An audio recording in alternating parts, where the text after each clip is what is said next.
अमित शाह माफी मांगो।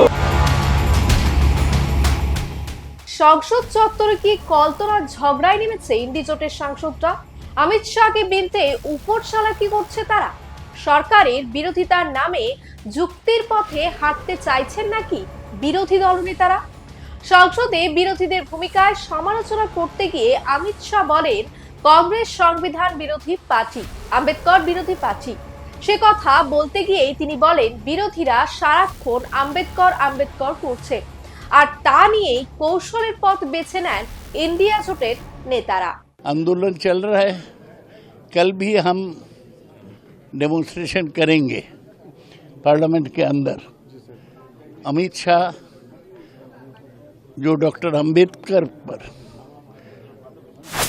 टिप्पणी किया, उसे वो माफ़ी नहीं मांगने से हम प्रदर्शन करते ही रहेंगे। कल सुबह भी पार्लियामेंट में अब देखेंगे सब विरोधी दल एक साथ मिलके, जैसे हम कल वन नेशन वन इलेक्शन को लेकर आंदोलन किया, ऐसा ही कल अमित शाह को खिलाफ आंदोलन होगा।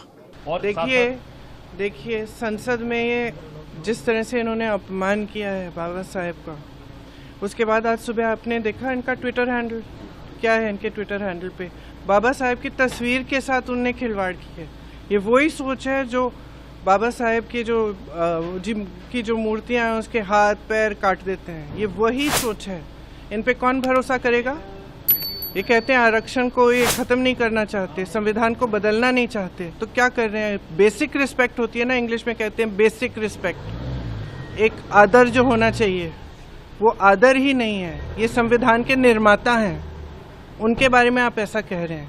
বিরোধীরা যখন অমিত শাহের পদত্যাগের দাবিতে সোচ্চার হয়, তখন সাংবাদিক বৈঠক করেই ইন্ডি জোটের নেতাদের মুখোশ খুলে দেন স্বরাষ্ট্রমন্ত্রী। তার দাবি বিভ্রান্তি ছড়াচ্ছে বিরোধীরা।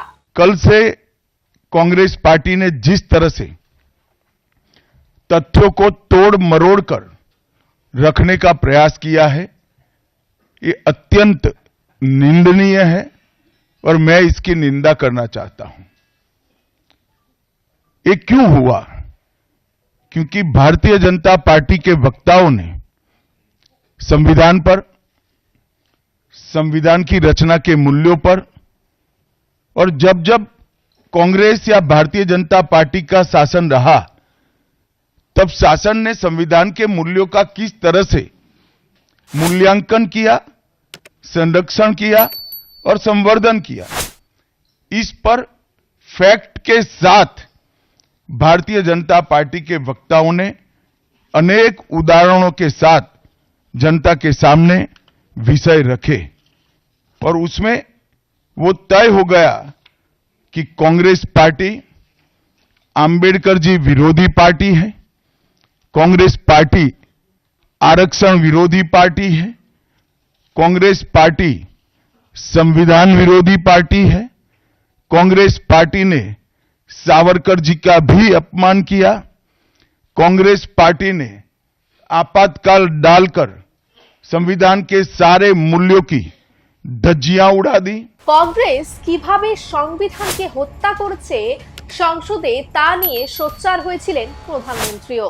आदरणीय सभापति जी, और ये कांग्रेस पार्टी, उनको तो संविधान शब्द भी उनके मुंह में शोभा नहीं देता है। इसलिए जो अपनी पार्टी के संविधान को नहीं मानते हैं, जिन्होंने अपनी पार्टी के संविधान को कभी स्वीकार नहीं किया है, क्योंकि संविधान को स्वीकार करने के लिए एक लोकतांत्रिक स्पिरिट लगता है, जो जिनकी रगों में नहीं है। सत्तावाद और परिवारवाद भरा पड़ा है। अब आप देखिए जो कैसी शुरुआती कितनी गड़बड़ हुई है। मैं कांग्रेस की बात कर रहा हूं। 12 कांग्रेस की प्रदेश की कमेटियों ने, 12 प्रदेश कमेटियों ने सरदार पटेल के नाम पर सहमति दी थी। नेहरू जी के साथ एक भी कमेटी नहीं थी, नॉट अ सिंगल। संविधान के तहत सरदार साहब ही देश के प्रधानमंत्री बनते हैं, लेकिन लोकतंत्र में श्रद्धा नहीं, खुद के संविधान पर विश्वास नहीं, खुद के ही संविधान को स्वीकारना नहीं, और सरदार साहब देश के प्रधानमंत्री नहीं बन सके और ये बैठ गए। जो लोग अपनी पार्टी के संविधान को,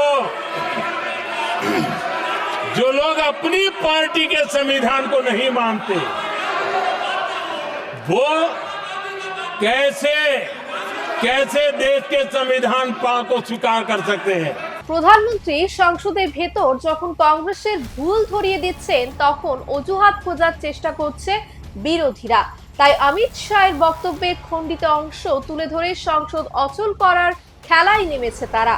কড়া ভাষায় এর সমালোচনা করেছেন केंद्रीय मंत्री गिरिराज सिंह।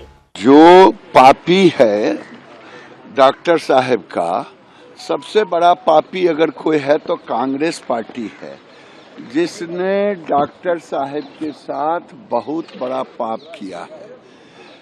पाप ये किया है, पूरे खानदान ने भारत रत्न लिया, और जो अंबेडकर साहब को चाहिए था भारत रत्न, वो भारत रत्न नहीं दिया।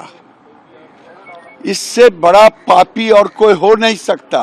अपने पाप को छुपाने के लिए कांग्रेस पार्टी जोर से बोल रहा, अगर हिम्मत है तो चले किसी चौराहे पर, पूरा वीडियो दिखाए, लोग से बहस करवाए, अपने नहीं बहस करे। इसलिए कांग्रेस पार्टी पापी है।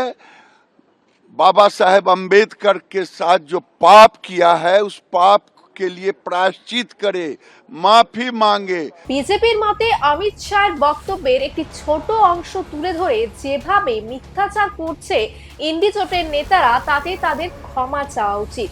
এই ব্যাপারে আপনাদের কি মন্তব্য লিখে জানান আমাদের। এমন প্রতিবেদন দেখতে লাইক দিন, শেয়ার করুন, সাবস্ক্রাইব করুন।